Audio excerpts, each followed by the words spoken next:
Ladies and gentlemen, good evening. Thank you so much for putting up with our lateness tonight. It's thanks to an unnamed writer who was late for a previous debate. My apologies.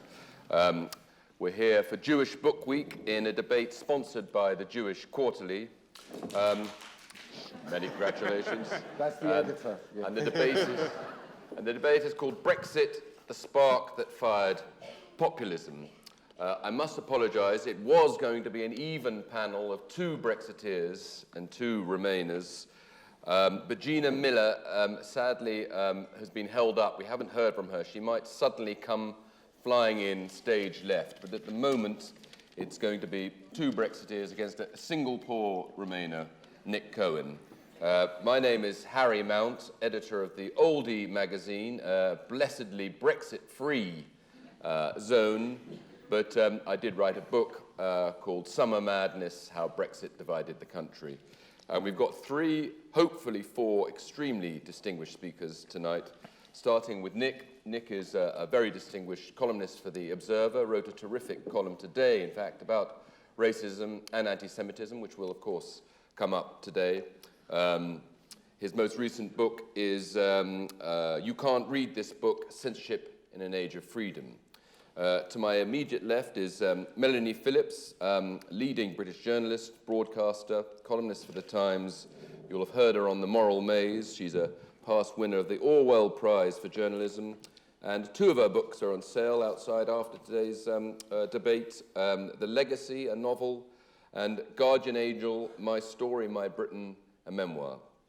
And lastly, on my far left, Maurice Glassman, Lord Glassman, a Labour peer, the author of Unnecessary Suffering, explaining how human beings shouldn't be treated like commodities. He's a Labour peer, one of the founding members of Blue Labour, a movement to try and lure working class voters back into the Labour fold through socially conservative ideas. And in his, I think, humorous CV, he said he campaigned for Brexit on the basis that he didn't quite fancy being ruled by the Germans again.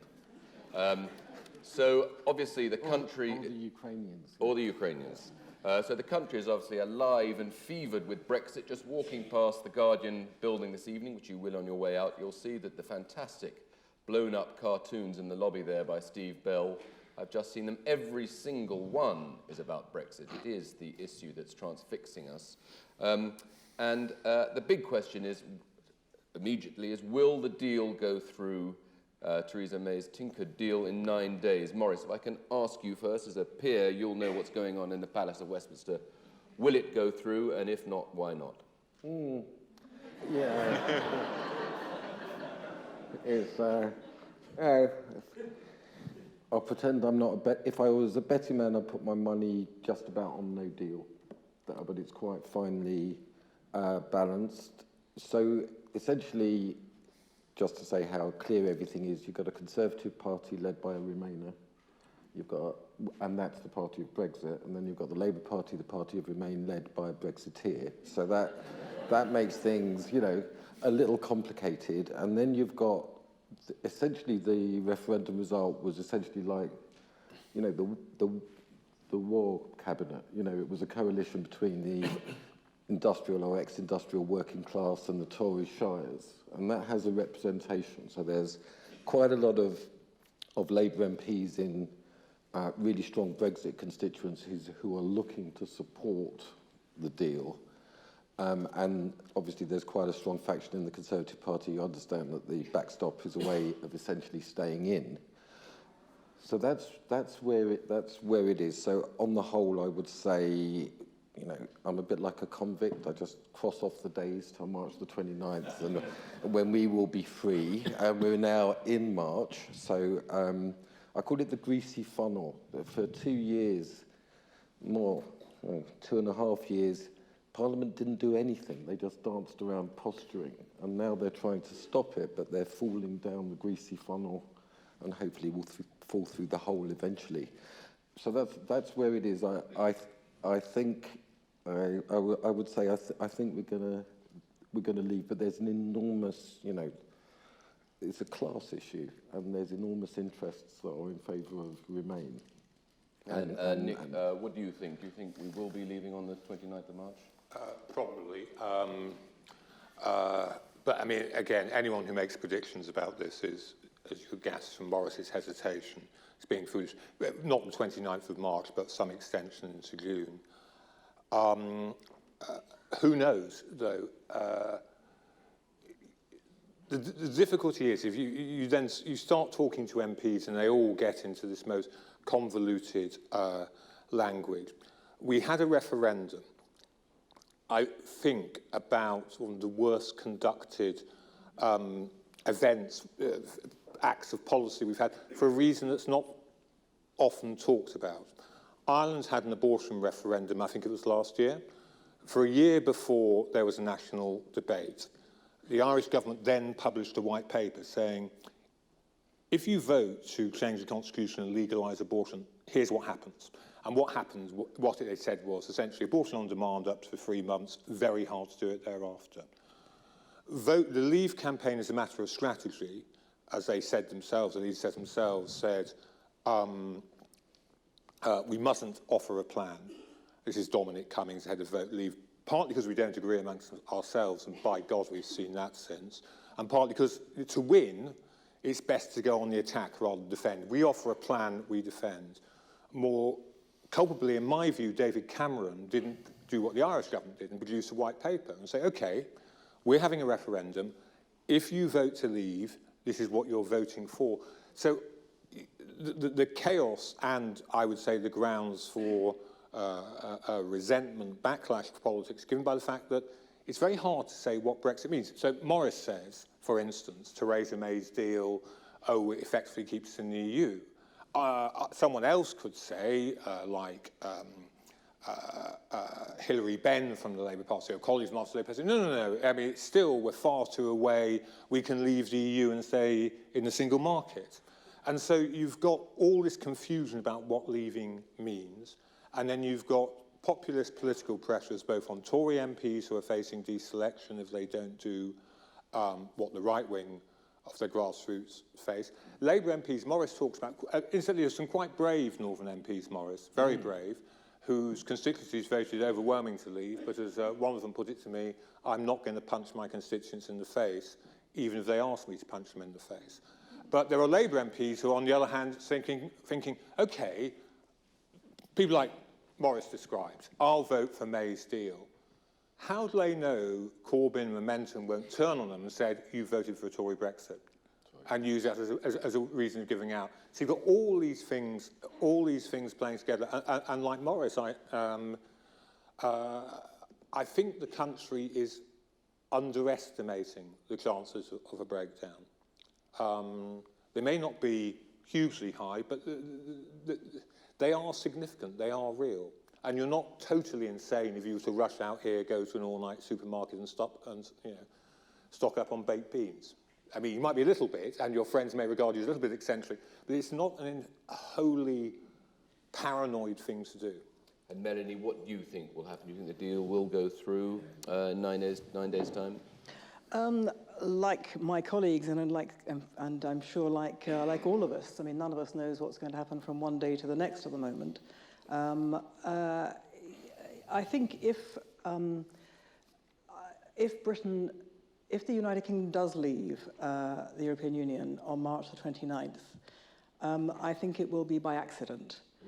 I think that the best hope for Brexiteers like me is that each side is more incompetent than the other, that the EU is banking on the fact that at the 59th second of the very last minute, Mrs May, or rather the British Parliament, will blink because they are so terrified by no deal. That's been the strategy of the EU all along. Engineer a situation in which the alternative to our rotten deal is no deal, and the British Parliament will cave.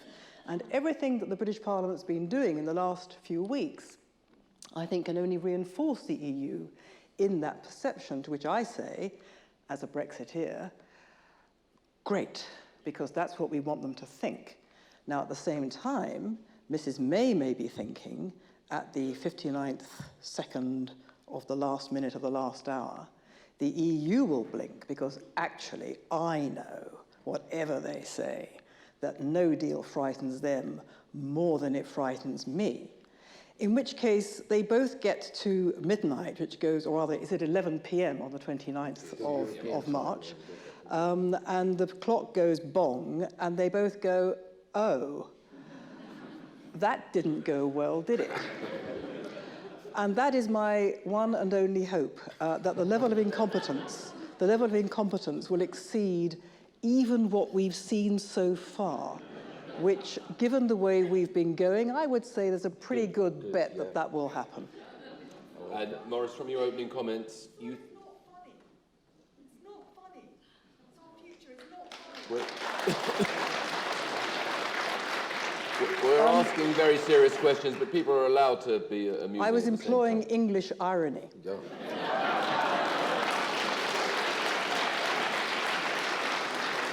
Maurice, to go back to a serious question, Yes. going on your opening comments, you think the chances of a second referendum are extremely unlikely, do you think? You know, that's, you know, one of the things, the aspects of Parliament is what I found out is that so many people were involved in student politics. And so the logical extension of student politics is obviously the essay deadline extension. You know, that's where it always leads, and I don't mean to be funny, it's obviously not funny.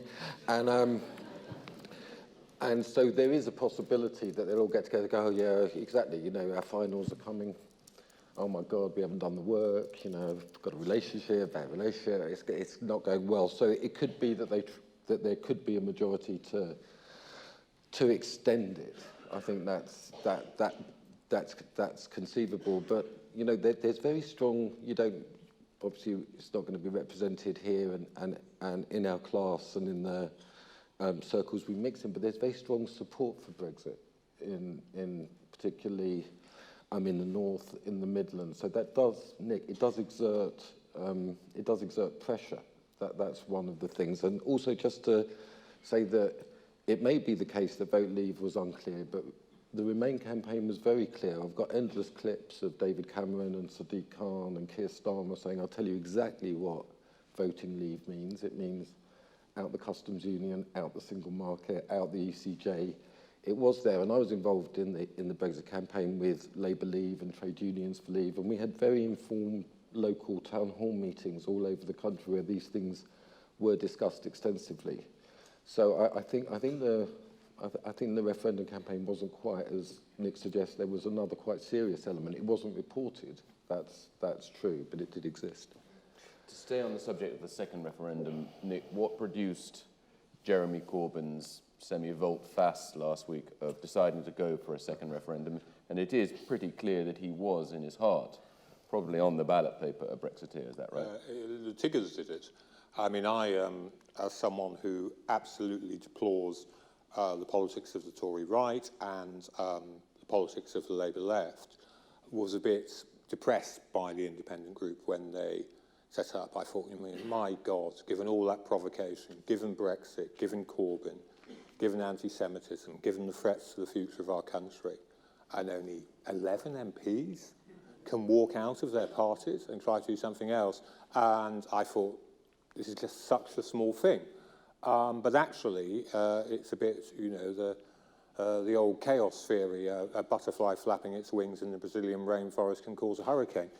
They have, the very fact of them going has hugely, I think it's affecting the Conservative Party as well. I think Theresa May, who's always made concessions to the right wing of her party, finally makes concessions to Amber Rudd and people like her and says, okay, I will rule out leaving without a deal on March 29th, forgive me.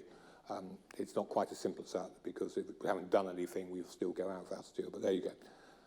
The effect on the Labour Party is you've got to understand that Corbyn and McDonnell think they can win the next election.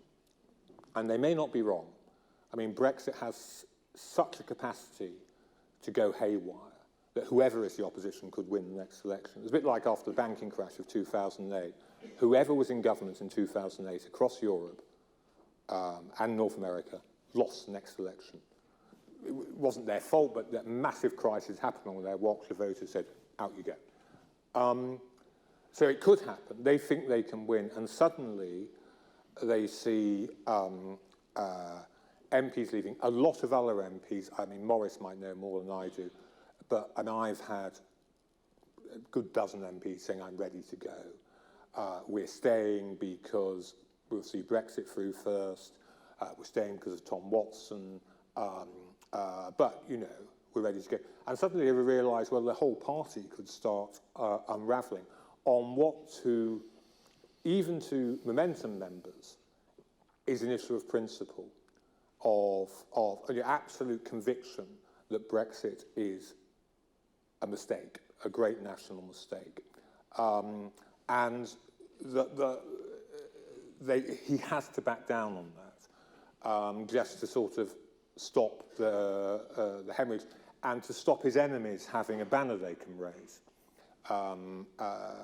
Because Brexit, along with anti-Semitism, are the things that are tearing party apart, not even on the simple right-left axis either, as there's some good people on the far left, as well as some, well, frankly, red-black, whatever you want to call them, fascists. So he had better. He did so in a terribly unconvincing way, and I noticed on the television this morning Rebecca Long-Bailey, who's like the anointed successor for the Corbynistas, for when, you know, Corbyn should fall down a manhole cover or whatever, and a manhole in this instance tomorrow, she's the one they want to take over, was backjacking on that. But the pressure from the members, including from a lot of people on the left, and the fact that people had finally done something after this rolling crisis we've been in, so for 2015 in the Labour Party, 2016 for the Tory Party and the country, at least people had found the courage to do it, and then raised the threat for the established parties. Well, look, if they can do it, I could go Prime Minister, I could go Leader of the Opposition. You know, you're going to have to start taking notice of me. So I think that's why. And you mentioned Tom Watson. There's a suggestion that he's setting up a centre-left party within the Labour Party. A grouping, yes. And that is going to happen, is it? I think that is going to happen. Right at the start of when Corbyn took over, Joe Haynes, who you have to be very, very old to remember, but I remember, and he was Howard Wilson's press secretary and an old bruiser. And Joe just said, look, what Labour MPs ought to do is just declare themselves to be a party. Then whoever they elected leader will be leader of the opposition. And of course, Labour MPs, Labour politicians, I'm sure, in the Lords as well, I'm sure Morris could tell you about this, didn't want to do it, were a bit frightened and a bit overwhelmed, really, by just the strength and the brutality of the Corbyn movement. Didn't do it. But that is a way forward for them. And you do just get the feeling that the momentum, if I may use the word again, is just going out of Corbynism, that it is being found out, that it's sort of dying. As I said before, that doesn't mean he can't become Prime Minister, given the potential of Brexit to just smash up the Tory party as much as the Labour Party, and to smash up the country too, in my view. But, you know, this is the first time, really, since 2015 that the far left has been on defensive and is being forced to make concessions, not just on Europe, but about on anti-Semites in their midst and so on. So it's a sign of weakness from the Labour leadership. And Melanie, if we do have a second referendum and this time we vote to stay in, what do you think will happen? Do you think we will face civil unrest? As opposed to what we have now, which is right, well, okay, uncivil unrest. People actually fighting on the streets.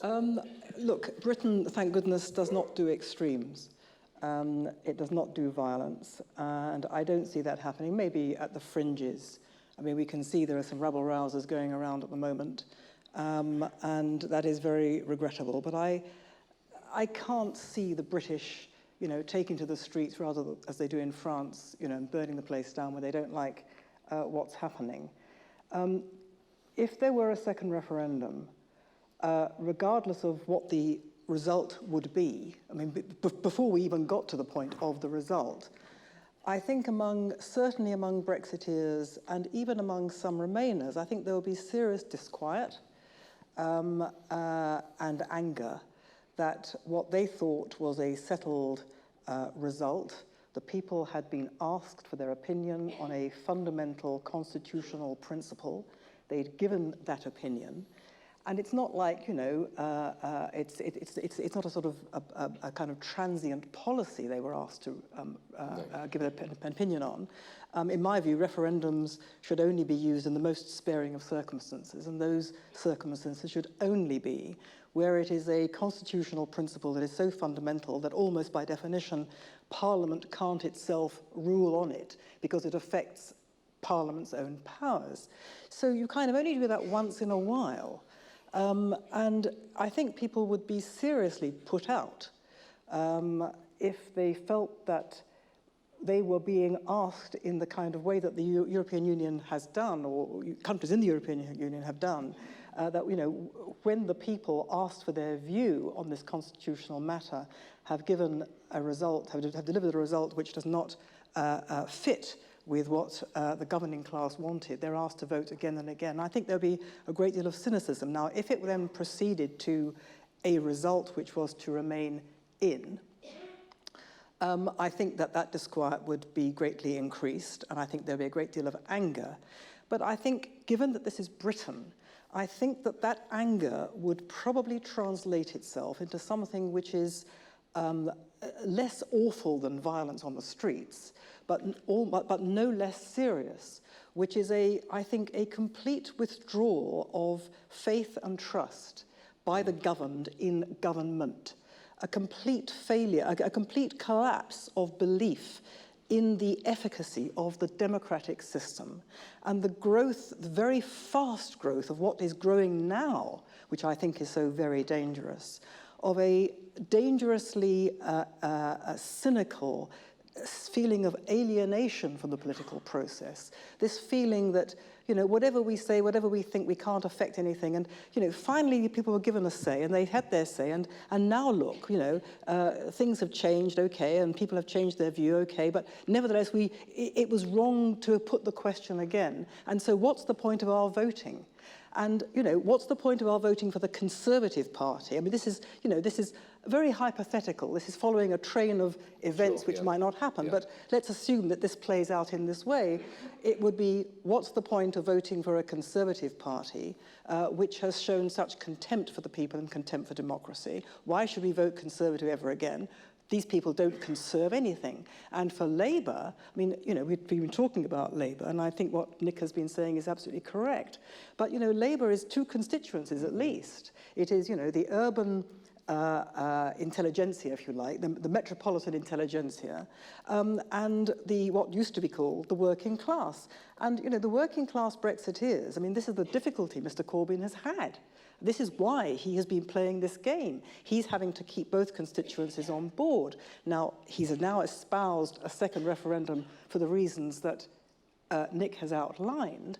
But at that very moment that he was trying to stave off the rebellion by his members of parliament, he was precipitating a likely hemorrhage of votes among a tranche of his working class Brexiteer voters. So heaven knows how that would play out too. But I think the point I'm trying to make is that the disaffection, I think it would be very great, in the event of a second referendum, would translate itself into a profound sense of alienation with the entire political process. And Maurice, you referred to those areas which are very strong for Brexit, particularly northern working class Labour constituencies. Have you got a feel already for how they're reacting to the suggestion of a second referendum by Corbyn? Yeah. Well, they feel very insulted by it on the whole. You know, the thing I get overwhelmingly is, you know, I thought we'd already voted. You know, that's and that would, you know, that would go really badly. But the thing is with this is just, when I got involved in politics, people were always talking to me, you know, how can we get more people to participate in the democratic process, and how can we get people engaged with citizenship? And, you know, 17.4 million people voted for Brexit in the greatest ever vote in British history, and they're ignored. This is crazy stuff. So what I always say is I think it's okay to have a second referendum in sort of 44 years' time, the same length of time since the last referendum, and we see how it goes, and that goes down quite well. And Nick, the title of this debate is Brexit is the spark that fired populism, but actually you could argue it was the other way around, and actually that mistrust you were talking about, Melanie, was there before. The whole populist movement, do you think it had been building up for years, and if so, where do you see its roots? I'm just still reading from the facts. From this, look, what the British public was promised in 2016 was impossible. We were not told, if we'd had an honest, right-wing, honest, pro-Brexit Labour Party, they would have said this: obviously we can leave the European Union. We can, as Morris said, leave the single market, leave the customs union, leave the ECJ, but by God it will hurt. It will hurt.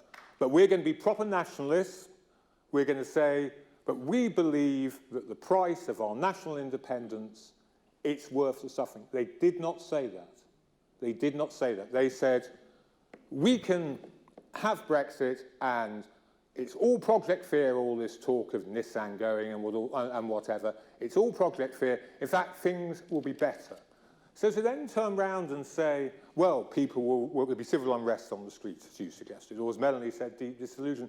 It's a bit like saying, well, 17.4 million people voted that the moon is made of cheese. And if they find out they can't slice it up and spread it on their toast and put it on the grill, there'll be the most terrible disillusion. Whatever happens, and this is where the populism comes in, whatever happens, there is going to be deep disenchantment with politics.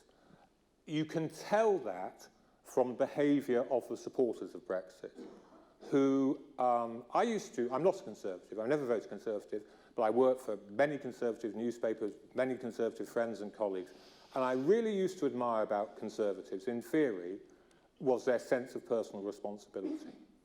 Conservatives are most likely to say, you are accountable for your actions. The right wing of the Conservative Party has been wholly unaccountable for their actions. They're building Weimar-esque narratives of betrayal. They're saying, as you've heard it, sotto voce on this platform, well, Theresa May was always a Remainer. They are not taking, they're going to say Brexit was stabbed in the back. And this has got nothing to do with what happens on March 29th or June the 29th if May's stuff gets through. Because after that, we've got years and years and years of this, negotiating a new trade agreement, when everything will come up again, which will be in the single market, which will be in the customs union. May set a deadline that's far too short for a trade agreement. They normally take 7 years. It's by 2021. I mean, this has the potential to go on way into the mid-2020s. And all the time, people on all sides getting more and more disillusioned, more and more fed up, and more, so the populist urges that will come from that will be the Ludendorff, will be the 1918, 1919, we didn't really lose the war, we were betrayed by the elite, as if Britain has an elite. I mean, I had a senior civil servant say to me, we had a proper establishment, one with some bloody balls, they'll just stop Brexit right now and say, no, you can't do it. You say, it's just too much trouble, it's too dangerous, you can't go ahead with this. There is no establishment, there is no one in control, and the people who gave you this are busy building their own conspiracy theories, their own stab-in-the-back narratives, so they can escape responsibility for what they have done.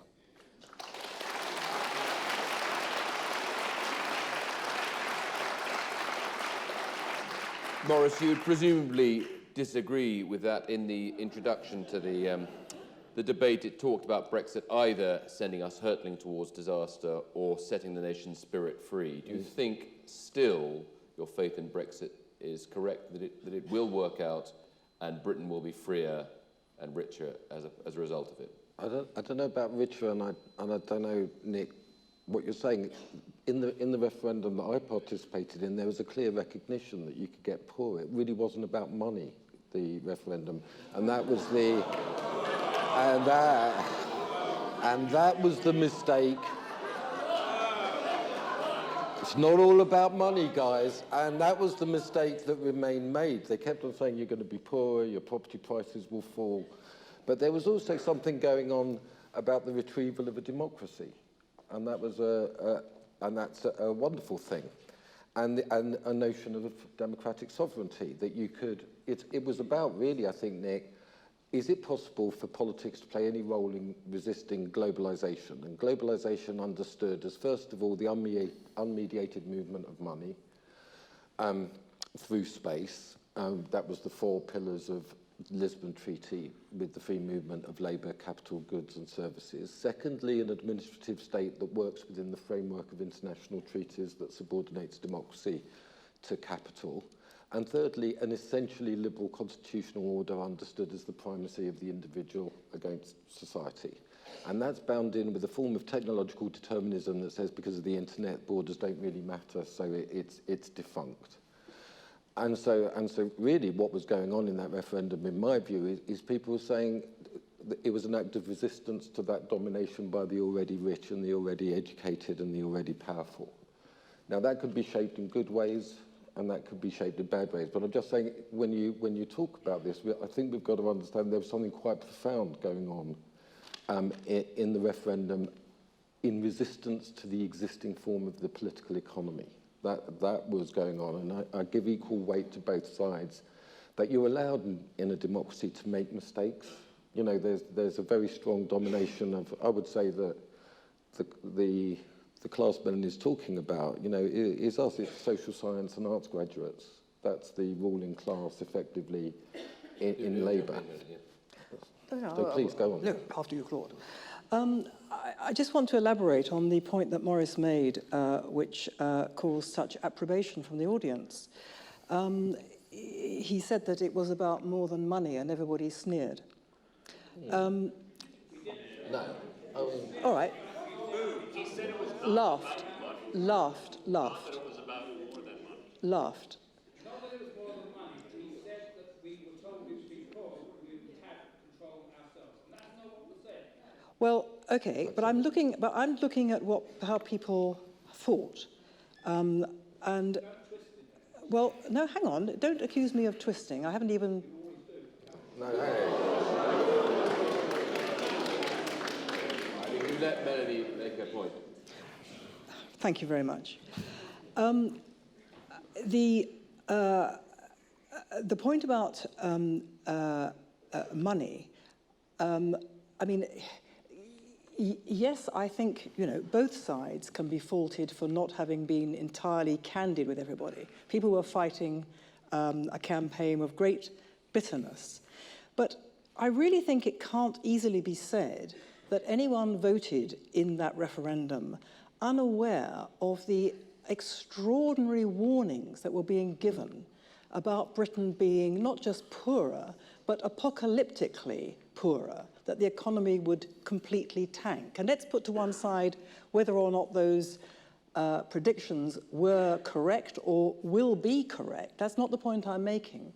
The point I'm making is that nobody could seriously argue that anyone voted unaware of the incredible warnings that we were all given about our being poorer. And the second point is this, that, okay, opinion polls are extremely fragile, and I hesitate to even refer to them. But there was quite recently a meta-study made by Nuffield College of a number of opinion polls of asking people why they'd voted, particularly why they'd voted in the way that they had. And what that showed was, and this is, again, Maurice made the point that people voted for something more profound was going on than people making a calculation about will I be richer or will I be poorer. And this study by Nuffield College showed that some 45% of those who voted Brexit had voted because they wanted a better balance between independent self-government and cooperation with other countries. In other words, the sort of sovereignty point. 45% put that as their premier reason. And of those Brexiteers, 26% said that immigration was the strongest point. Whereas among Remainers, the prospects that they thought that Brexit would have for the economy, I didn't take down the actual figure, but it was something like more than 60% at least of people who voted Remain did so with the economy uppermost in their mind. So I think there is actually a difference, and I think it's what Maurice was trying to say, between the way in which Brexiteers conceived the question they were being asked and the way people who voted Remain conceived it. And I'll just make one further point. Of course, yeah. It may well be that what Nick says is correct, and that it was always an absolute no-brainer that if Britain leaves the European Union, it will be on a hiding to nothing, and it would be a calamity of the first order. If that really was the case, would David Cameron, a Remainer Prime Minister, ever have entrusted this decision to the people? If really? You reckon? Okay, so okay, you think that's true. So then you do think that Mr. Cameron, it's a possibility that Mr. Cameron could have sat there and said, you know what? I think that if Britain were ever to leave the European Union, it would be over completely. It would be a disaster of the first magnitude. And so I'm going to give the people the choice. Do you think he would have said that?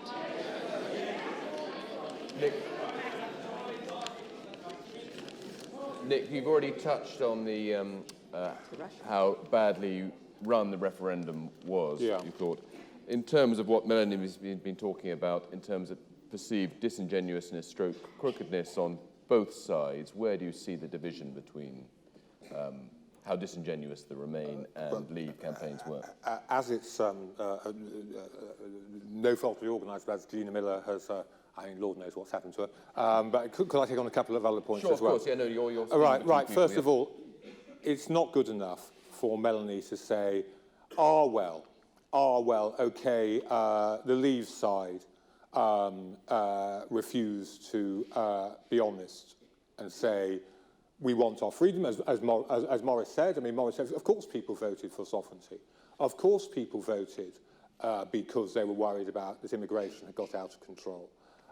But they were told by the politicians they believed, who represented them, who were in effect putting forward a manifesto for Brexit, they were told, no need for you to worry about the economics, this is all Project Fear. It is not good enough for Melanie to say, but the other side warned the voters. I mean, you're given a license to politicians to tell every kind of lie if you accept that. I can get away with anything because my opponents will say I'm wrong. No, you've got to have some standards in public life, and you have really, I mean, I'm going to pursue the rest of my career to holding Boris Johnson, Michael Gove, Angela Leadsom, Nigel Farage, David Davis accountable for what they said. And if they turn round and say, but my opponents pointed out I was talking a load of nonsense, that's not good enough. No democracy should accept that. That was point one.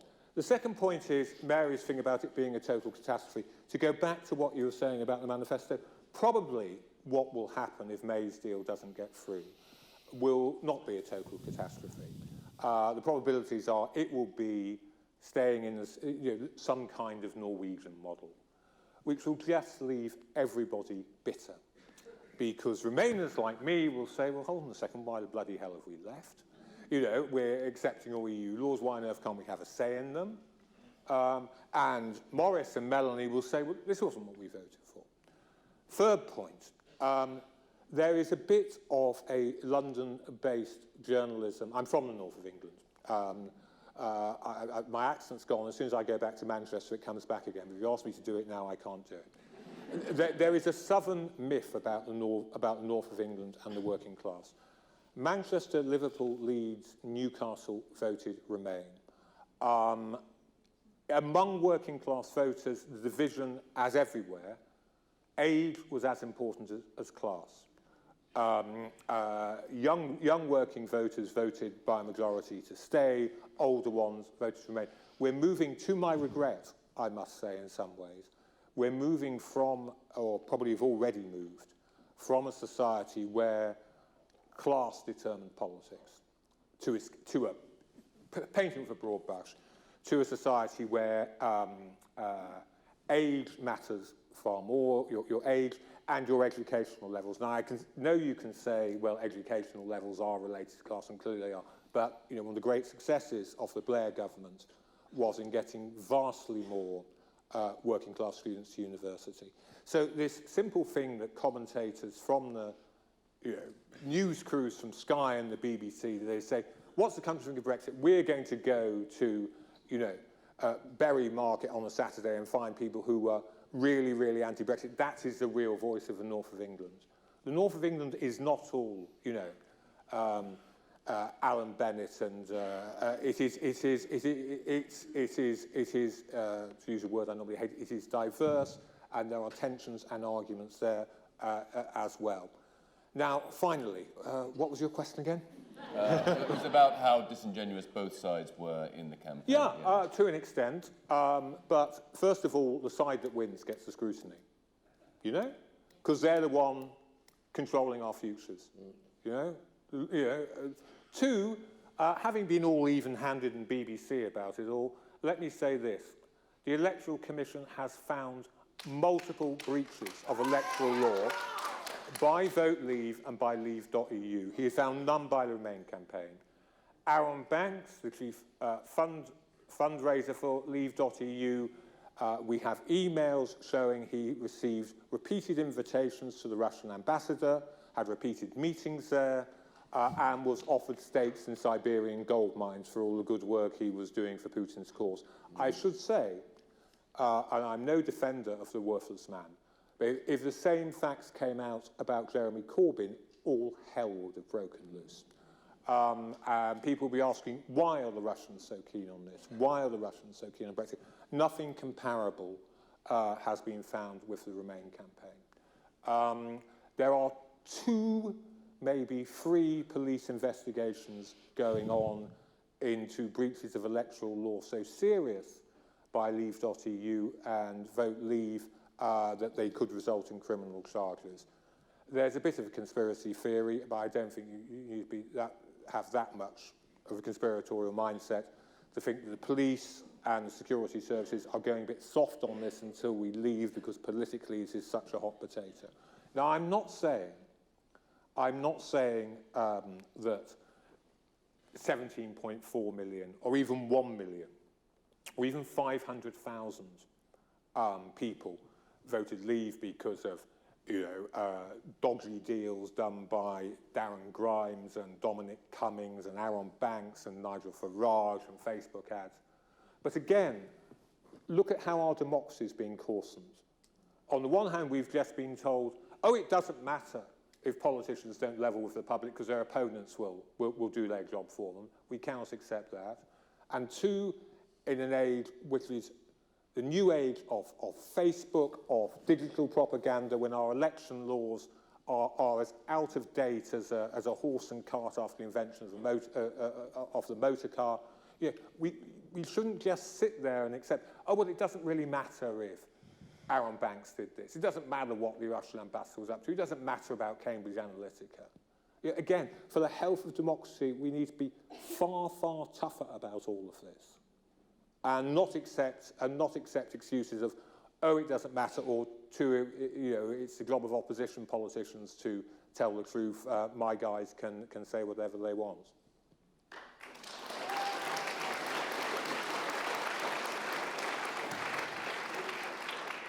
Maurice, I think all the panelists have agreed that we're essentially in a fairly chaotic position at the moment. I don't imagine you would share all Nick's views about the level of crookedness or disingenuousness, but if we did have another referendum, from your feelings and talking to people, do you think we'd get the same result? I think it would be a bigger majority for Leave, and that's hardening. I mean, it's interesting, the Sunderland Echo, so a few things to respond to Nick about. The first is, I guess you're going to have to go for me as well, when you look at the people who campaigned for leaving. So I'm sad about that, but I think you're morally obliged to do it. It's not just about, it was a much more small town city divide that was going on. So it was exactly the same in Dover and in Margate as it was in Middlesbrough, as it was in Bolton and Burnley and Derby. And what I'm saying to you is that there was a different campaign fought there. Because obviously the BBC, the Guardian, where we are, they wouldn't cover any of that aspect. So it was very important to have a local campaign that functioned in terms of town hall meetings and discussions. And I just want to say that did go on. And so, for example, in Sunderland, you know, the Sunderland Echo did extensive polling in Sunderland about what, and this was after Nissan had announced that it wasn't going to build that railway, and the support for no deal was over 70%, and the same is true in Stoke. So there is a strong class issue in this, and that relates to things that you've talked about, relates to trust. There's also, don't forget, does anybody here remember the financial crash in 2008? Does that? Yeah, well, you know, I did my own research, and you know, you just got to trust me when I say that there are paid, tenured 350,000 economists in the world, and 3 of them predicted the crash. There is a dispute. What we're going through now, I think, could be described as an interregnum. Things are up for grabs. Who are we? What is reason? You know, is it good to have a state-planned economy? Is you know, free markets, are they absolutely essential? What is the nature of sexuality? But right now, everything is up for grabs all the time. And we lived through one, if you remember. I think, Nick, you did too, and Melanie, in the 1970s, we lived through a period like this where it was up for grabs, and, you know, and Spurs lost, as usual. And we're going through one now, and in some ways Brexit is just a representative of there is a problem coming from the crash that in many ways the poor paid the price for the crimes of the rich. This went on, and there's a reckoning to be had, and people, the big issue that came up to me in the referendum was, how do we get rid of these people in the EU? They've got a notion of a democracy where you can vote people out, and this seemed an eternal form of capitalism that was upon them. And I think that's something that needs to be understood and also needs to be supported. You talk about Brexit dividing up the country, and it has, on fault lines of wealth, geography, age and class, but actually we still have the main 3, or really 2 political parties in charge. We've got the new independent group. Melanie, do you see the independent group or a similar group becoming an SDP, or an even more successful SDP? Has the political kaleidoscope Even more of successful SDP, well, that's something, yes. Yeah. Has the political kaleidoscope of Britain changed, or really we're still essentially talking about Tories or Labour being in power, aren't we? Well, I mean, there are several issues coming together here, aren't there? I mean, there is Brexit, obviously, which is consuming us, but eventually Brexit has got to end at some point. We've got to come out of this. Okay, it's a never-ending. It's a never-ending thing, says Nick. But Brexit is only one part of the Labour Party agony. Another part, as we can see, is anti-Semitism. But I think that there is a still deeper part, which is why Jeremy Corbyn came to power in the first place.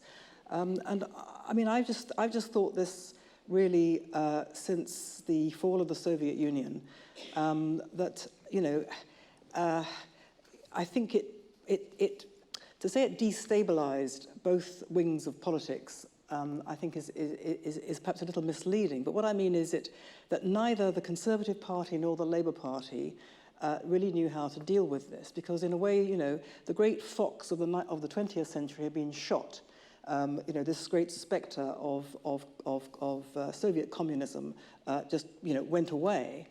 And both parties, I think, reacted quite differently. The Conservative Party basically, the Labour Party reacted very intelligently, given the circumstances. And along came Mr. Blair, and he said, basically, you know, Clause 4 is over, trade unions, you know, passed. We have to move on now into a completely different different way of, reconfiguring Labour. And so to put it at its, to boil down a very complex set of things into one sentence. So New Labour was born, but basically New Labour, it seemed to me always, was fundamentally hollow. It didn't have, it was no longer, the moral project. I mean, the Labour Party is a moral project or it is nothing. And, the Labour movement was the voice of the working person in Parliament. And that voice was deemed to be, like, over. And so what replaced it? Well, it was, the voice of the Islington dinner party. Well, I'm sorry. I mean, wonderful people live in Islington and have dinner parties, but that is not a moral cause. On the other side, the Conservative Party said, my goodness me, here is this fellow Blair. He's parked his tanks on our lawn. They used that phrase because he's now talking the market. And so we can't do that anymore. And so what are we going to do? And they've never really found what they're for. So now we have these crises all coming together against a Western world which is going through something like this. And it seems to me that much of this is to do with the sort of the underlying fissure, if you like, is between what is misleadingly called, on the one hand, nationalism or populism, and on the other hand, globalism or universalism. But it is basically two views of the world in which one lot of people believe that it is right and proper and desirable for people, including people in the West, to subscribe to a culture which they can call their own, based on a very discrete set of traditions and history and institutions and religion and language and law and etc., which they call a nation, and which they are entitled to defend. And on the other hand, there are people who say, no, that's quite illegitimate because that is the cause of war and prejudice and terrible things, and so mankind must march into the future under a completely different rubric of universalism, of transnational institutions, transnational laws, which break down boundaries, break down barriers, break down borders, and encourage brotherhood and all those sorts of things. Now, whichever side of you're on, those seem to me to be the two great movements which have now erupted in what we're seeing in this country and in Europe and elsewhere. And I don't know how this is going to end, but I do think that the way our party politics in this country are currently configured represents a politics or a state of kind of political discourse which has probably now come to an end. We're getting close to the end, and there will be time for questions, but you touched on anti-Semitism, and you wrote about it today, Nick, in your excellent column. If I can quote, you say, Labour's promotion of anti-Semitism is electorally insane, but Chris Williamson, by trolling the Jews, which is a quote you use, could help him if he runs for Labour leader. Can you explain that? It sounds a bit like a paradox, but perhaps not. Well, with both parties, have essentially imitated America as they do in so much. I think one of the reasons we're in the mess we're in with the EU is we pay far too much attention to America and not to what our own continent around us. We can't even speak European languages anymore, most of us. And they have primaries. And this is why I agree with Melanie. I think you have to be very careful when you make predictions. You sit here all very solemn saying, I think this is going to happen. It's what I want to happen. Both parties could be heading for a smash-up, a complete smash-up, because power lies with the activists who are, on both sides, are very, very extreme. So moderate conservatives like Nick Bowles, who propose a compromise on we won't stay in the Norway deal or whatever, he's threatened with deselection in Grantham. Labour activists have the power over MPs, and Labour activists, I'm ashamed to say, appalled to say, in parts of Britain, it depends which constituency you're in. You know, my mother's Labour constituency, she never sees any anti-Semitism, and she would notice. Whereabouts is that? South Manchester. But if you're in London, if you're in Liverpool, it's just absolutely out of control. So if you want to get ahead in primary politics, you you do what Trump did. You know, you appeal to your base.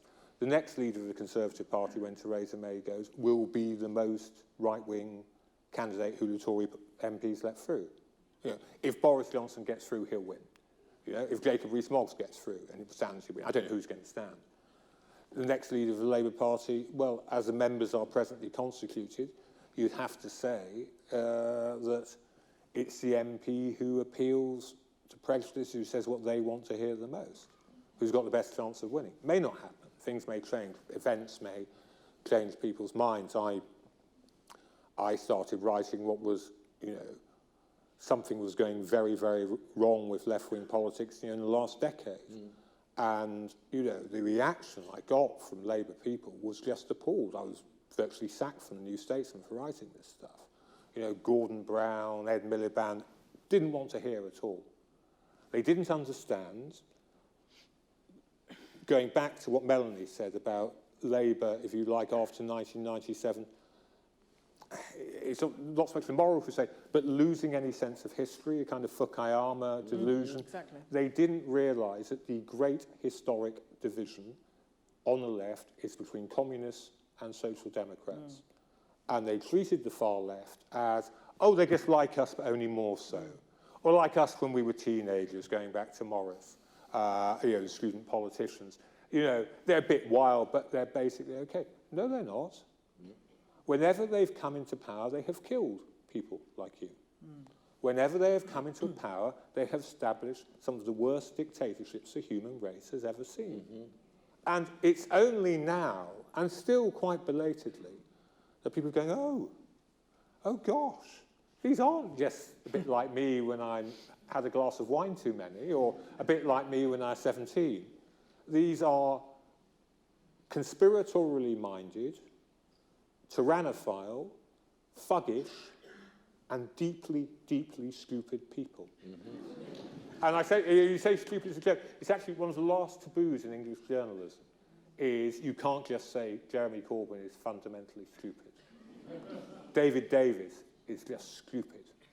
And you go for all the evidence. I mean, and it's not right to say, but, you know, you cannot still.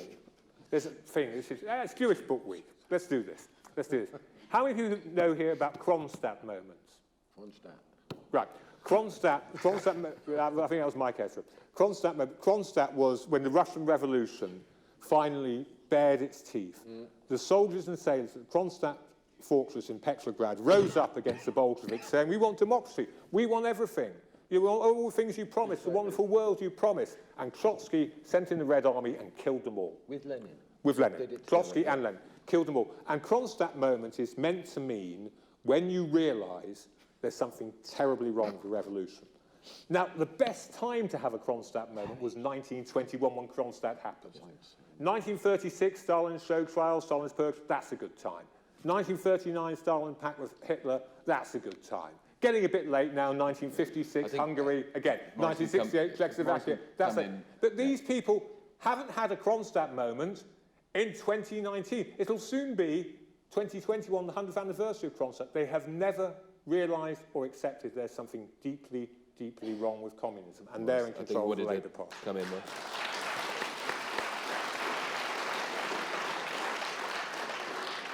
I just wanted to say that for Blue Labour, our slogan is Kronstadt was our Kronstadt. You know, so I'm just letting you know that that's the case. But it's also about historical consciousness. Is that the British working class did not go communist, and they did not go fascist. Very important point. And that's unique in Europe. Every single and that was because of Labour as a broad-based, fundamentally conservative institution that represented their interests. And it was to do with the legitimacy of Parliament and the common law as the fundamental means through which we governed ourselves. And that is just to share with you, is why I am not afraid of Brexit, is because they are not tempted by that. And I think that's a crucially important point. And this battle against tyranny and authoritarianism and the threat of violence, we've got to go through it. That is what politics is about. But what I agree with Nick in his first point, saying that this is why Corbyn's project is completely running out of steam. And I would say that he is thick. But I would say that John McDonnell is not. Yes. That is what I would say. So pay attention, everybody, to that one. Yeah. Right, so we've got time for 15 minutes of questions. Can I stress that people should ask questions and not make statements? Thanks. A gentleman in the blue shirt in the sixth row.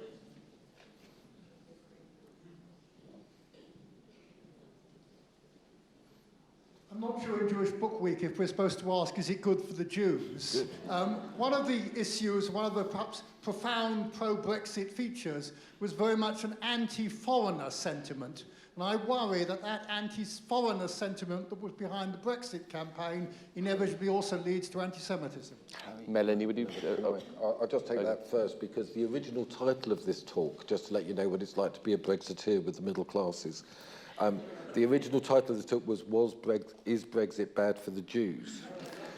And then I was informed suddenly that it was changed to Brexit, the spark that inflamed populism, you see, and that's how it goes. And so I do want to address this point straightforwardly, which is, I think that part of my Brexit is what I mentioned earlier. I have an extreme antipathy to entering into a political union with the Ukraine, with Poland, with Hungary, with Germany, with France. I think that's a system where Jews did not survive previous political crises, and I think that there's something wonderful to preserve in the British tradition I'm just sharing with you that I think that's a very important consideration. In the Brexit, I think that there is a need to reconstitute a national polity, but you win and you lose in that policy in a democracy. So I think what's coming now, so when I got into Parliament, just to let you know, no one, and I mean no one in my family, friends, or anybody was in the slightest interested in what I did. It was, now, it's alive and it's vivid, and in some ways, we've just got to embrace the fact that it matters now, and to make the case for immigrants and to make the case for a pluralist society, that's the politics we've got to do. We can't retreat from that. We have to actually get stuck in. Any more questions? Lady in the front row here. Perhaps we'll take two together, and the lady behind her in red, please. This is a question for Melanie. Why are you a Brexiteer? Why am I a Brexiteer? Yeah. I'm a Brexiteer because I believe in democratic national self-government. And I have to shock you further, since I've clearly shocked you to the core already, but prepare for this. I voted effectively voted Brexit in 1975. Oh, wow. When we were told by one Edward Heath, among others, that, and as I recall, it was 1 or 2 years after we'd actually joined the precursor to the European Union in this rather idiosyncratic way that we had in Britain of join first, ask later. We were told in terms, this is absolutely nothing to do with sovereignty. It's nothing to do with our ability to govern ourselves. It's only to do with economics, and it's absolutely unarguable that Britain cannot make it on itself economically, and we have no option but to go in with, or to stay in with the European Union. It was the first time I was able to vote. It was the first plebiscite in which I was old enough to use a vote. And I voted to come out because of two things. First of all, I thought that the idea that Britain, one of the great nations of the world in economic terms, the idea that it could not go it alone sounded to me absurd. And it sounded to me as if it was the establishment having concluded that Britain was sort of finished. And it was said at the time, it was sort of in the ether that the single greatest achievement that the higher civil service could envisage, that they could, the single greatest service they could perform for their country was the orderly management of decline. In other words, the single greatest achievement of Britain's ruling class was that there should be no violence on the streets.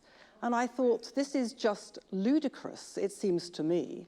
And that was the first thing. But the second thing, which was the most important thing to me, the most important thing to me then was then, as it is now, that it was all about national self-government. The idea that going into the European Union precursor was nothing to do with national self-government seemed to me to be a lie. Because it seemed to me, and I still think this, that the whole the raison d'etre of the European Union, even when it was first conceived, when, as we know, the political aspects were very much downplayed.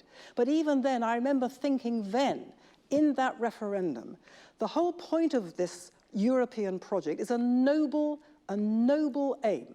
It is to ensure that never again will fascism and Nazism stalk Europe. And the way we can do that, said the European Union project thinkers, and it was a noble project, was that we must constrain Germany forever, because Germany will always be a threat, and we must constrain all of us so that we can never again threaten each other.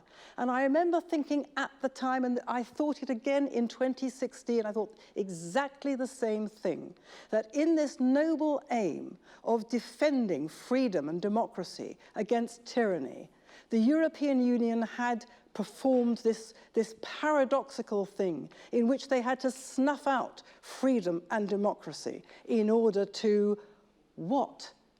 And that's why I voted no then, effectively, and that's why I voted no now. And for those who say, will it be good for the Jews? And behind the question of, we shouldn't be nasty to foreigners, which I entirely agree with, is the question of, if we're nasty to foreigners, they will turn on us. I hear it all the time among the Jewish population, the Jewish community in this country, Brexit is a disaster because it's the nation state, which produces anti-Semitism, because the nation state produces nationalism, and nationalism produces fascism and anti-Semitism. Has anyone seen what's going on in France? Has anyone seen what's going on in the European Union countries? Does anyone really believe that the European Union protects against this?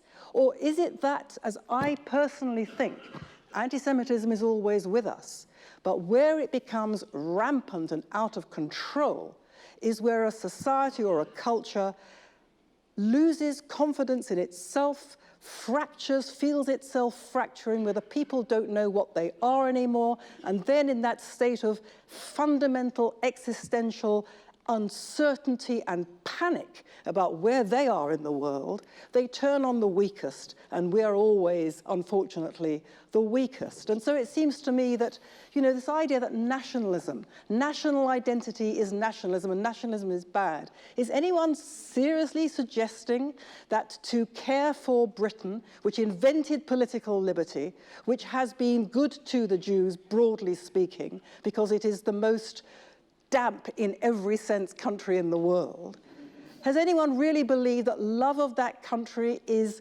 the same as the kind of nationalistic, xenophobic feeling that takes over a country in a spirit of madness and which makes it want to take over everyone else in the world? Let's get some more questions.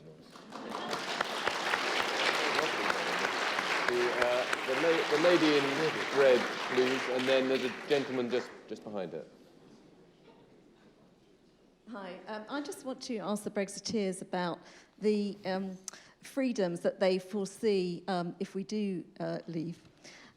America, in terms of negotiating trade deals with the rest of the world, it appeared in the papers this week that America's starter for 10 in a trade deal is for us not only to accept chlorine-washed and hormone-pumped chicken, but not to do any advantageous deal with China, because that would further affect our deal with the US. So we can't act alone as a country. Everything is now global, whether we like it or not. Maurice, will you take that?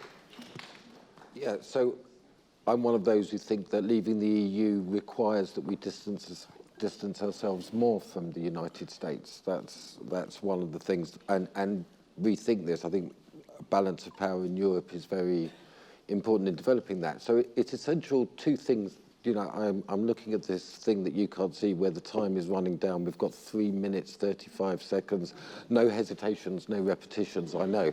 So what I'm going to say to you is the first is we've got to have a political economy that is pro-worker and brings back place. One thing about capitalism and liberalism, they've got no sense of place, of belonging, of attachment. So we need, you know, the building societies that used to exist, it's like The Exorcist. That's another 1970s thing. You know, there's just 6 banks, 6 energy companies. It's an oligopoly. So construct regional banks. Remember that 85% of people in this country work outside the global economy. They do things like teach and care for other people, or they're taxi drivers, things like that. So we've got to have regional banks. I think it's very important that we learn from Germany and put workers on boards. We can pursue a political economy, but the key distinction, and we've got to resist part of Brexit is to resist this capitalist domination of the global economy, of which America is the principal part. So the essential thing that went on in the referendum to me is that people made a distinction between free trade and free movement. They think that free trade's okay, but not in human beings, not in nature. You know, those are the two, that you must resist the commodification of human beings and nature. And that's what I'm really, and you can't do that within the framework of Maastricht or of Lisbon, because there's certain rules that you have to obey. So what I'm saying to you is, you know, we've got to really use our imagination to develop a different kind of political economy in which human beings and nature are not commodities. Just squeeze in the gentleman in the blue jacket there, and if anyone's got a question for Nick, who's been rather left out recently. Sorry, Nick. Sorry, Nick. So I agree with Nick. Yes, exactly. Do you remember that one? Yeah. Is it on? Okay. Do you think that possibly Brexit and Corbynism are exactly the same thing, or do you think they're the mirror image of each other? Oh, Nick. They're both austerity, Brexit, Corbynism are all about going from the crash and saying we must blame the other. Who can we blame? The Tories came in and they blamed the unemployed. They said, oh, they got all these huge benefits under Labour. Labour spent all this money. We're going to have austerity. That's why the country crashed.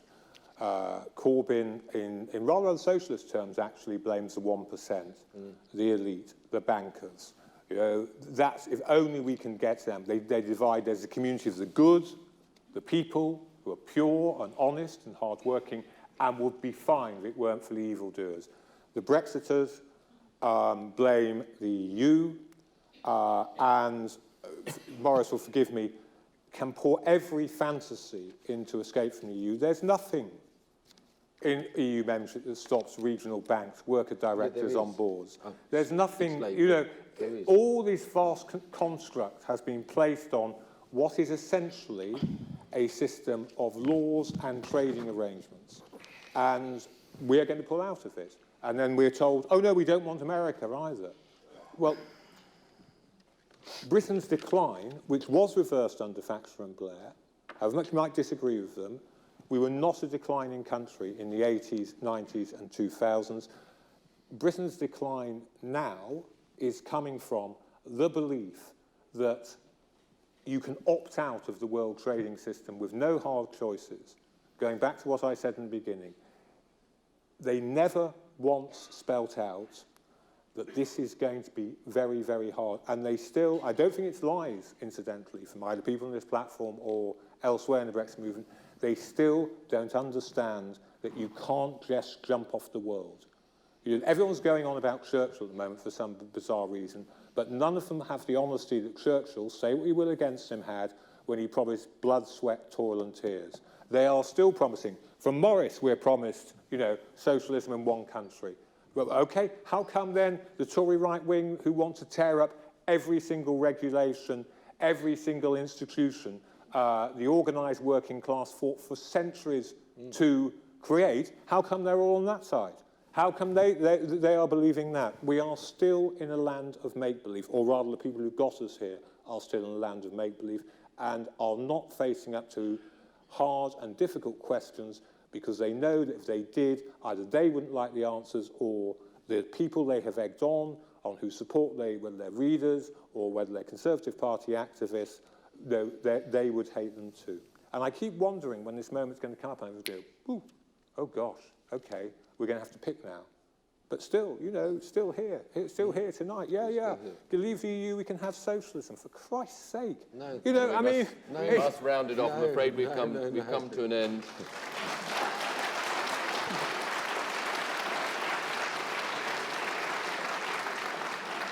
And thank you all so much for coming and for putting up with the delay and the sad absence of Gina Miller. I'd like to thank our three brilliant panelists, Maurice Glassman, Melanie Phillips, and Nick Cohen.